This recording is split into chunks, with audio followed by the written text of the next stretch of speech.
Hey guys, welcome into the Stinkin Truth podcast alongside Mike Evans. I am Mark Schler. Thank you so much for downloading, for liking, for sharing, for doing all the things that you do. We appreciate that, Mike. And all right, it's been a little bit of time since we last jumped on the podcast. The NFL schedule release came out. I mean, how locked in are you on the schedule release? Oh, I love it. I love it. It's another event that we get during the course of the offseason. I always joke that the NFL is a 365-day a year beast that needs to be fed, and the schedule is one of those events that come along that just keeps us going. And I think everybody, when they get their team's schedule, they always look for a couple things. What do you look for? You know, it's the player in me used to always, as a player, I would always look for, okay, when's our bye week? And normally for me, everybody else is going to Vegas for 4 days. I'm having surgery. So when's our bye week? And then I was always like the matchups that I thought were tough, like the divisional matchups. Like back in my day, the Chargers were not very good, but their defense with Jamal Williams and John Perella and Junior Seau and Kurt Gavea and Rodney Harrison. They just had a pretty stellar defense, and it was a tough matchup for us. In my time in Denver, like where we could always run it for 150 yards, we always getting 150 yards rushing every game, and it was just like a clockwork, except it was everything we'd do to bust 100 against the Chargers. They were just that good up front. So I would always look at those things. I think as an analyst, now I look for great matchups, great quarterbacking matchups. Like when is it? Like, do you have a 3-game stretch that's tough? Do you have a 3 games in 11 days or what, you get those over Thanksgiving and all that kind of stuff. Always look for those schedules. And then I think one of the big things to me is because of the way the NFL works now in the preseason, or because the way the NFL doesn't work in the preseason, maybe is a better way to phrase that. I always kind of look at what's your open look like. Do you have kind of a soft open? Do you have an open where you can jump out to a 2-0 record? Because I think it's big. I think that part is where a lot of teams use the first month of the season now as kind of an extended preseason.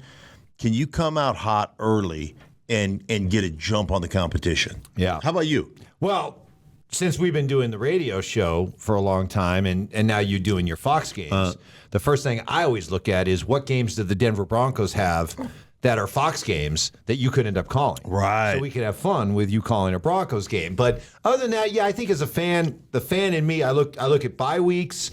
I look at primetime games. I'd like to know what the schedule makers think of my team as a national draw. Like, for example, here in Denver, last year with the emergence of Russell Wilson, they were on TV a bunch. Well, that turned out to be a disaster. And so the thought was, hey, maybe they used up whatever goodwill they had, and the NFL was going to say, no prime time. But they ended up getting quite a few primetime games. So I don't know if that's... I think they have 4 of them. I think, is that the idea that Russell Wilson's kind of like a car wreck that you can't avoid looking at when you pass? Or is it the Sean Payton effect? I think the thing that you like about me calling Broncos games is we do a deal. We do a phrase that pays. Yep. So through our radio show, we always come up with a bunch of stuff that I unleash on the broadcast. Yes. And the game is I have to seamlessly put it in so it makes sense from a context standpoint.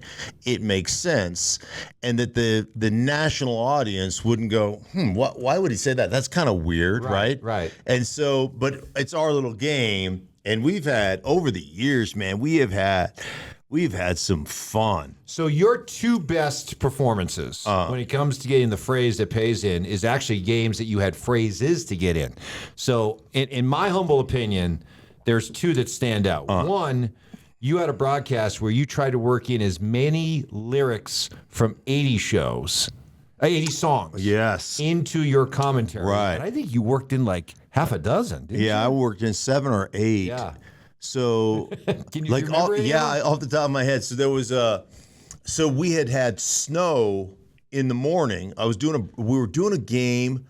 What was it? The Ram? I don't know who the team was, but we're doing a game. No, it was Washington.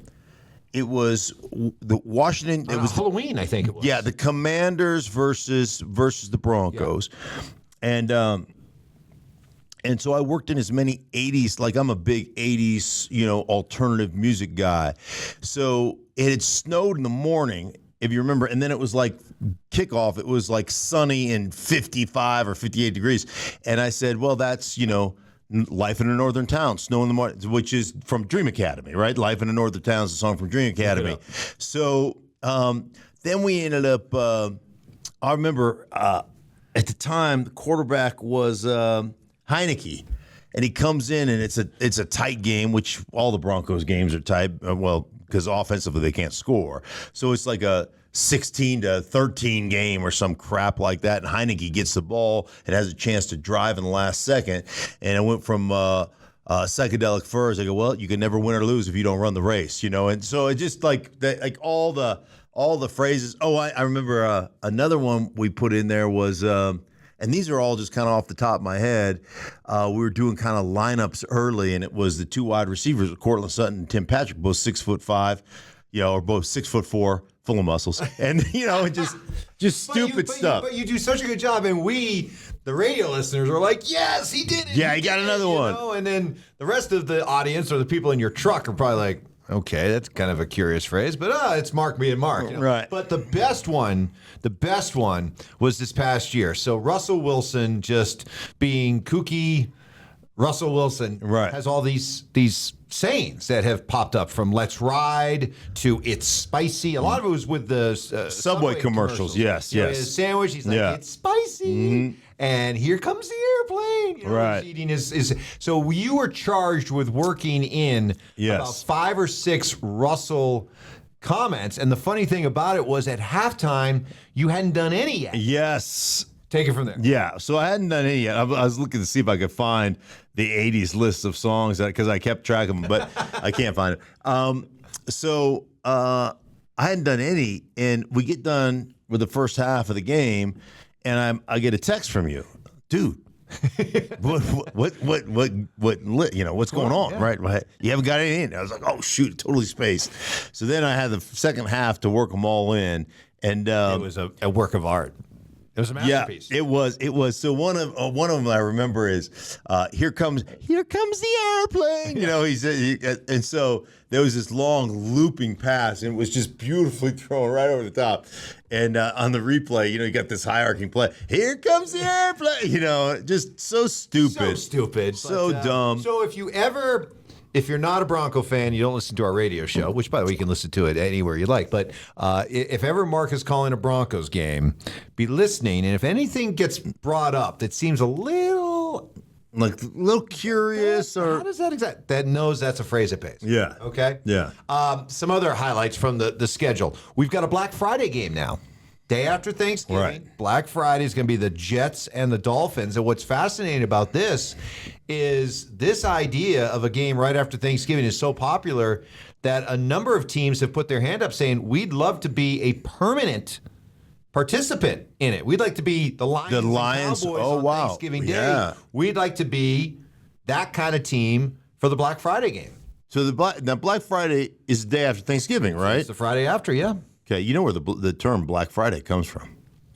Yeah, it's the idea that companies are in the black that day, right? For sales. Yeah, I think it's I think it's all call it Red Friday. Yeah, it's the day that you actually start making money in retail, I believe, right? So you've got from November 25th until the end of the year through Christmas. So that's where you make all your profit. I think that's. Yeah, I think you. Is that it? Yeah. Did I just make that up, or is that? No, let's roll with that. I may have read that somewhere. I think you're. I may have written it down first, and then I read it. But I think it's something like that. Yeah. So anyhow, the Black Friday. I mean, why wouldn't you want to be? Why would you not want to raise the only game in town? And if the Lions have gotten it all these years, then somebody, right? Would they have to give it to it? What's a crappy team that they could give it to, like the Lions? Well, the Lions weren't bad, though, when they gave it to them, right? Were they? Well, they've always kind of been the Lions. I think there was a time when the Lions had a good team. I hope it doesn't become a permanent team. Look, the time for the Lions especially, but even the Cowboys, the idea that they are just automatically gifted that game every single year for tradition, enough's enough.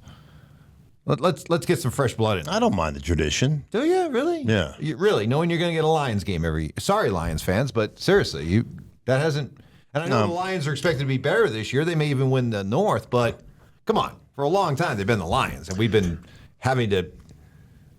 I guess the Lions maybe it didn't bother me because I didn't have to go play a bunch of Thanksgiving Day games. Like I got to be home with my family, so I just know that's a Lions thing. So that's good because that reduces the chances of you having to play. Yeah, right. So Thanksgiving was always fun. The Thanksgiving because we come in the way they operate practice is you come in at like. Yeah, I don't know. The first meeting starts at 5:30 or something instead of 7 or 7:30, whatever. So you bump up the schedule. Everybody comes in at 5 a.m. and you have practice and you're out the door by like noon, and then by that time all the work is done. Right. So you skate in all fat, and just practiced and hungry, and then it's the poo-poo platter. You got the little pickles, those little tiny pickles, the little tiny corns. I don't know how they make the tiny corns. Those things. I don't know how they do that. The little onions, little onions and little olives and then crackers and cheese dips and it's all prepared and then you just sit there and you scarf food. I gotta be so careful because I love the appetizers. Any holiday, I love the apps, and I gotta be careful because it could spoil the main meal. Got to be careful with the apps. That's the key. Appetizer control. So I think the player in me would just as soon it be Detroit every year because then you're like, no, I don't have to play it. But yeah, I get what you're saying as a fan. You want your team. You want to share the wealth. You want to share that day. It's an exciting time, and the NFL obviously owns that day. So that's big. The international games. Yes. Ooh, yeah. There's no doubt because I've always thought the NFL, for all their power. And the fact that they're king in America, they must look at the rest of the world and with a certain amount of envy. The NBA, how they have such a global imprint. The NHL, Major League Baseball. And you can see that they view this as a really untapped market that they have yet to really be able to exploit. But here you go. You got London, you got Mexico, you got Germany. I know you'd love to get a Germany game, wouldn't you? Sure, I would love to go there. I'd love to go back to your motherland, right? Right, that's right. I'd love to have a Germany game. That would be great. I enjoyed doing the London game a few years ago. I got to do a London game. That was exciting. Yeah, back in my day, we played preseason games overseas, so it wasn't a regular season game, but it was kind of a pain in the ass. But we've had games in Tokyo, yeah, we've had games in Australia. Yeah, I've done a game in Australia, a game in London, game in Tokyo, game in Mexico City, but not regular season. The regular season thing. I mean, I know it's a grind on the teams and the players, but I will tell you this, man. I got to open up Tottenham, the new stadium in London, and so I got to call the first NFL game. Well, I think it was the first game ever played there. They opened it it was Raiders Vikings, I believe is the game I called. And yeah, I think that's right. And it was phenomenal just driving to the stadium and every team is represented. Mm-hmm. Like the people in England, they'd love to celebrate. Maybe it's just an excuse to go get drunk. Maybe English are just a little bit woo, but they seem to love it. And every team is represented. It was really the atmosphere was awesome. Well, Jacksonville is actually going to be playing 2 back-to-back games. Oh, they're going to stay there. They're going to stay there. Are we trending that way, where Jacksonville becomes a permanent London franchise? I think that Shad Khan, their owner, would love to do that. I think that would be like his big contribution to the National Football League, expanding it globally, and I think the league certainly wants to have that kind of global expansion. So yeah, I could see that happening. The other thing to come out of all these schedules and TV announcements, we're going to have a playoff game that's only going to be available by streaming. A wild card weekend game on Peacock that in some form or fashion you'll have to pay for. How you feel about that? We got a taste of it with Amazon, the Thursday night games. Right. A lot of people didn't like the streaming aspect of Amazon. And I think that because a lot of people have different apps open, and so then every time you kind of go off and come back, you got the little spinny wheel. I don't know what AOL dial-up. Yeah, well, whatever that spinny wheel is, it tells you, hey, I can't quite get the signal, So That is a spinning wheel. yeah, I think a lot of people were frustrated with that. I just am not that. How many grandfathers you think were like calling their grandsons? Well, I don't know how to get the game. yeah, I don't. Yeah, I think there was a lot of that. A lot of that. For me personally, I'm not that bright, so I'm not doing two things at once. I can't really do it. So I just turn the game on. I just leave it on.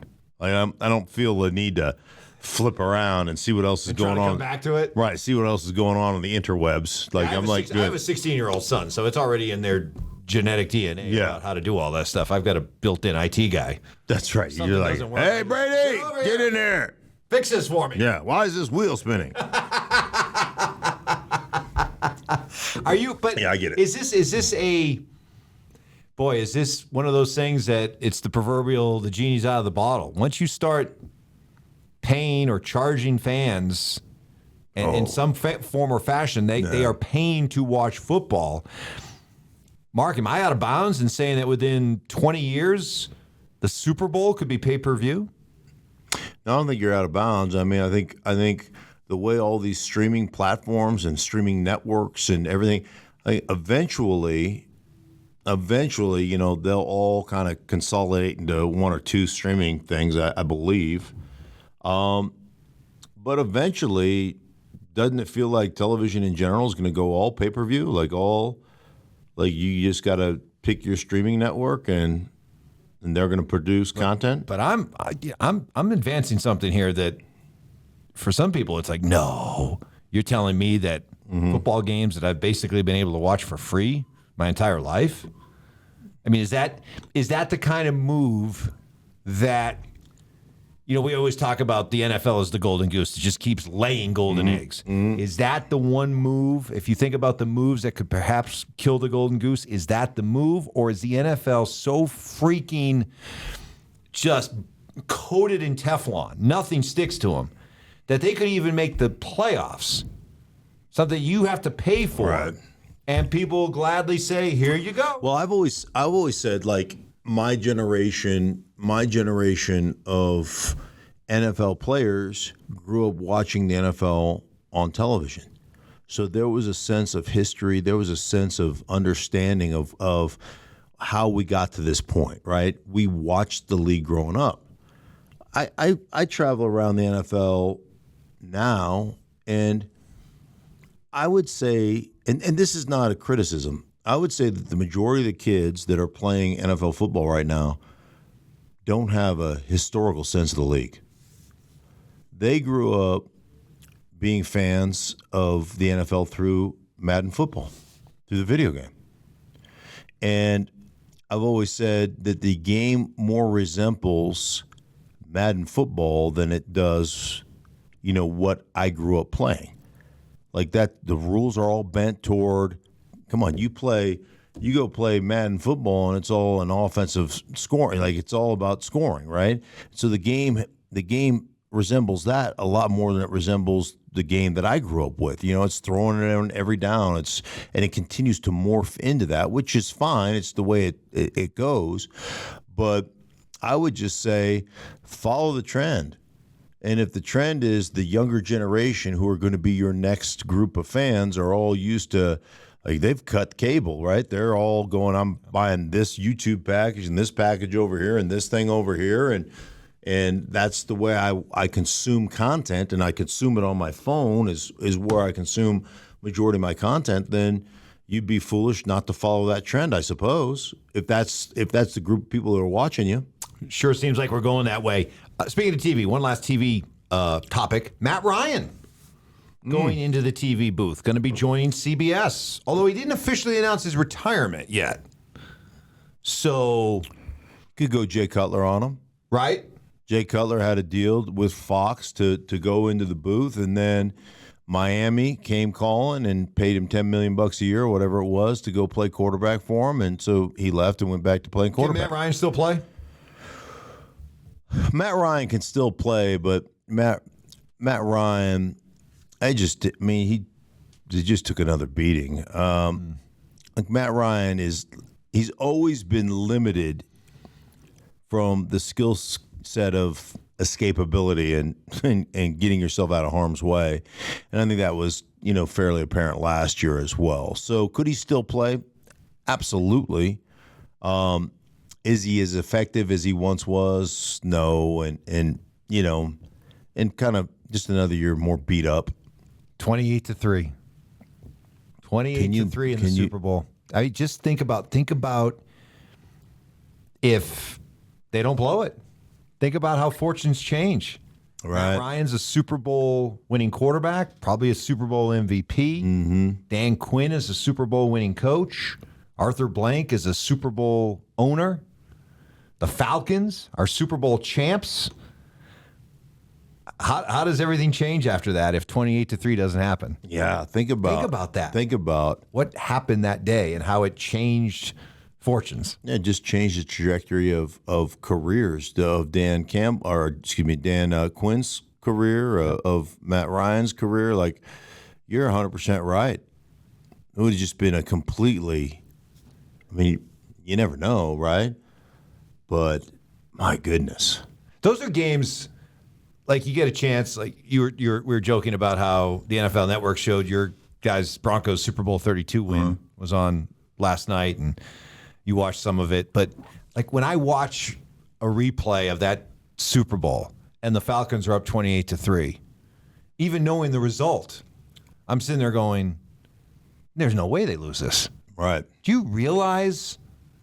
And I'm sorry, Atlanta fan. I'm sure this is really painful to relive, but all the things that had to happen, gosh, for New England to get back into that game, that if it's just one thing here or there, it changes everything. Yeah. It had to be a perfect, confluence of events. Yeah. All the way up to little things like formational lineups, like how you get into a formation. And so, explain. I've never heard this one. Okay, so there's a play. It's one of Dante Hightower's sacks. Sack, yeah. It was a sack, fumble, whatever it was.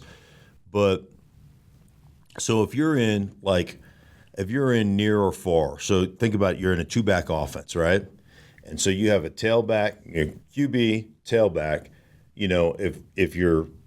If you're strong, if your fullback is strong, kind of 2.5 yards deep, right on the strong side, that's strong, right? Strong. If it's on the right, it'd be strong right. If it's flipped over, it's weak right. So you want to get that fullback out in the flat a little quicker. So you take and cheat that position from 2.5, 3 yards deep, whatever, kind of behind the offensive tackle, to cut him out on the outside shoulder. Same depth, but the outside shoulder of the offensive tackle. Now I can hit that flat a little quicker, right? All of a sudden, you're responsible, though, for that blitzer. All of a sudden, that blitzer comes inside hard, and you can't get to him. So you put a formation together to take advantage of something, to get a outside leverage on that potential linebacker where you really like that, and all of a sudden they bring a blitz. And he's still your responsibility. So all of a sudden, just changing that formation by 2 yards creates a sack and a big play for the defense that allows. I can't remember exactly what the situation was. I think it might have been a fumble, a turnover. Who was the running back? Who was the running back? Was it Freeman? It was either Freeman or maybe Coleman. Was it Coleman? Tevin Coleman? Yeah, no. Tevin. Yeah. Whoever. It doesn't really matter. But you just the way the formation. Hightower blitzed through. Right. The way the formation worked is I and again I'm just doing this off of memory, but it was something that I remember noting to myself, like, if that guy's in a normal formation, he picks that, whoever the back was, he picks that up. So was that a conscious decision by, in this case, the Patriots defense? They saw the alignment? Probably. It was probably an adjustment. Like, if we get this again, they're just trying to get a release on us. Right. Let's bring heat, especially if that back has got that. Because one of the things you always try to do as a defense is you try to attack protections. So you get to the point where you're like, okay, how are they protecting this? So we'll put them in a position to make them to make the quarterback re-identify the mic. So you know how quarterbacks are always up and go, 54 is the mic. No, 52 is the mic. 52 is the mic. All right, Boom. We've identified who the mic is. So now you're saying basically we're going to protect that mic. So what you end up doing is trying to bring a blitzer from the other side, or you try to attack protection. And there's a million ways to attack. If you're getting a lot of turn weak, right? Do we bring extra guys strong? If we're getting a lot of turn strong, do we? So all these different ways to attack protection. And a lot of times you'll look at something and say, okay, when they were in this formation, they were just trying to get a free release here. Let's see if we can bring heat there and get to them before they can make that throw. So, and this goes now to something that we all watch on NFL Sundays, Saturdays, Mondays, Thursdays, Fridays. They're just taking over the world, the NFL. But the idea is that, why is it that, for 58 minutes of a game, you play this all-out attacking defense, but then you go into a prevent? Why didn't you continue to play the way you played in building the lead? In the case of that Super Bowl, you had an Atlanta team that had been a juggernaut on offense all year long, and what they were doing right to the end is kind of playing their style. Right. That worked so well for them, but yet, with the benefit of hindsight, they were criticized for not becoming more guarded, more conservative, more. So how do you find that balance between, hey, this is what got us here, right, versus, hey, let's change what got us here because we're trying to win a game? Yeah, it comes down to, it really comes down to your head coach and time management and clock management and game management. Really what it comes down to. When you get into a prevent defense, what you're basically saying is we're going to give up yards underneath.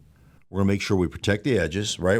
Our corners are going to get outside leverage. They're going to be outside what we call the red line, or whatever. We're going to make sure that we have outside leverage, force you inside. You're not getting outside of us. You're not getting outside of us down the sideline. We're going to jam you, make sure we get you back inside to where our safeties and our bodies are.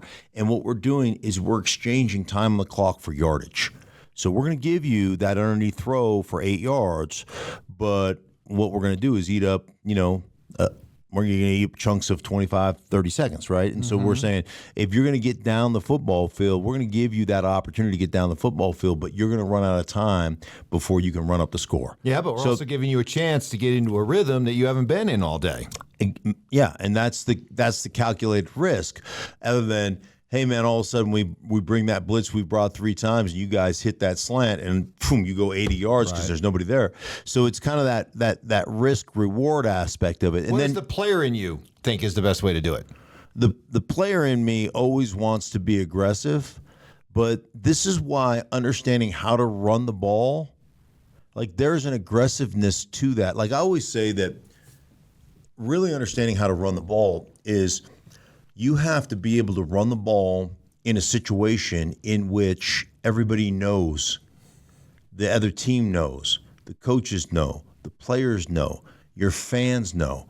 This is what we have to do. And that's where it always drives me crazy when I hear guys and analysts and coaches say, well, we had an 8-man box and we're not going to ram our baloney. Like every box is an 8-man box or a 9-man box in the red zone. So do you know how to run the ball when everybody in the stadium knows you're going to run the ball? Do you know how to convert on second down and short, third down and short?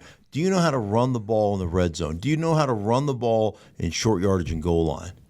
And it's different because a good run in short yardage and goal line might be 2 yards. Mm-hmm. That might be like a 7-yard gain in regular down and distance or a 6-yard gain. So when I consult with teams, I always talk about the mindset of running the ball. One of the issues, I had this conversation with a coach, a head coach in the league that hired me to be a consultant, hired me to consult, and just wanted to understand the run game a little bit better and wanted to understand the outside zone. And so the conversation started like this. Like we were just having the conversation, and I said, he goes, okay, I had you on here, or I brought you in here because I wanted to talk to you about like running the ball. I really want to get better at the zone. I really want to get better at running the ball. And I said, and this is exactly how the conversation went. I go, do you? He goes, yeah, I really, I'm really thinking about that. I go, but do you really want to run the ball? He goes, yeah, that's why I have you in here. I want to get, and he goes back through the whole litany again, and he goes, but I really want to get better at this, and I think we need to, really, really hone our wide zone and stuff. I go, but do you? And he's like, yes. And he goes, yes, that's why I have you here. And I said, let me tell you, this is exactly how I said it to him. I go, let me tell you what I hate about you. And he goes, and he's just like, okay, here we go. I go, why is it that you'll run the ball 3 or 4 times and you'll get 2 yards of carry and you'll throw your hands up in the air and go, screw it, we can't run the ball. I go, but you'll throw 7 incompletions in a row and not even think twice about it. I go, that's your problem. You can't wait to give up on the run game. You can't wait to quit on it. Yeah. You can't. You are just go, I hope it doesn't work. I hope it doesn't work. I hope it doesn't work. I hope because I want to throw it. I want to throw it. I want to throw it. I go, that's your issue. And until you change, you have to change the parameters or change the equation of what actually constitutes as a good run. So most guys in the NFL are like, most coaches are like, if we're not getting 5 yards of carry, then whoa, it's not. To where I grew up in a system where, man, we would applaud a 3-yard run as long as someone was picking them up themselves off the ground, kind of licking their wounds, right? Those 3-yard nasty, just physical, dominant type of runs, boy, I tell you what, you lean on people enough like that, they eventually wave the white flag, and that's the mentality of running the football. What did the coach say? He just laughed. He goes, "All right, you got me." He's like, "You got me." And this anonymous coach isn't alone. I mean, there are a lot of coaches around the NFL who can't wait to give up on the running game. Yeah, They'll spend all week talking about how we got to run the ball, right. run the can't run the ball. Yeah, can't wait. Oh, well, that didn't work. What's a coach to do? Right. I gave him 3 opportunities. It didn't work. We got to go. So anyhow, it just is. It goes to just the way you kind of operate and the mentality you have. Good stuff. All right. Hey, for everybody involved in the Stinkin Truth podcast, we appreciate you guys so much for listening. Thank you so much, and we'll be back with you later on in the week.